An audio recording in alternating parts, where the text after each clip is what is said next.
መወሰን ይሄንን ነገር አደርጋለሁ ማለት። ነገር ግን ሊሆን ይችላል፣ ላይሆን ይችላል፣ ሊሳካም ላይሳካም ይችላል የሚል መንፈስ ውስጥ ሆናችሁ ሳይሆን ይሳካል፣ ይሆናል፣ አደርገዋለሁ፣ አከናውነዋለሁ ብላችሁ የምትወስኑት አይነት ውሳኔ። ይሄንን ካላደረግኩ ሕይወቴ ባዶ ትርጉም የለውም ብሞት ይሻላል ብላችሁ የምትወስኑት ውሳኔ ነው ሕይወታችሁን የሚለውጠው። ዓለም ይወቅ፣ ጓደኞች ይረዱ፣ ፌስቡክ ይወቀው። ይሄ የኔ ዓላማ፣ የኔ ውሳኔ።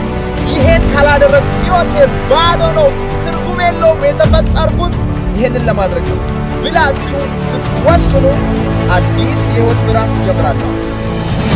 ውሳኔ ግን ብቻውን በቂ አይደለም። ወስናችሁ መተው ቅዠት። ውሳኔያችሁ በሥራ መደገፍ አለ። ውሳኔያችሁ በተግባር በድርጊት ካልታገዘ ቅዠት ውስጥ ናችሁ። ሰዎች የምታስቡት ሌላ፣ የምታወሩት ሌላ፣ የምታደርጉት ደግሞ ሌላ ከሆነ ሕይወታችሁ ውስጥ ምንም አይነት ውጤት አይመጣም። ሕይወታችሁ ውስጥ ስኬት የሚመጣው የምታስቡትን ነገር ስታደርጉ፣ የወሰናችሁትን ነገር በሥራ ስትተገብሩ ነው። መስራትን ቀላል አይደለም፣ ከባድ ነው። ገንዘብ ታጣላችሁ፣ ዕውቀት ይጠፋል፣ ሰዎች አትችሉም ይሏችኋል፣ ቤተሰቦቻችሁ አይደግፏችሁ፣ አንዳንድ ጊዜ ሐሳብ ይጠፋል፣ ጨለማ ውስጥ ትሆናላችሁ፣ የሚደግፋችሁ ሰው ይርቃል። ማድረግ ከባድ ነው።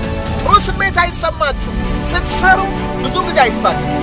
ብዙ ጊዜ የምታስቡትን ተነስታችሁ ስታደርጉ አይሆንም፣ አይሳካም።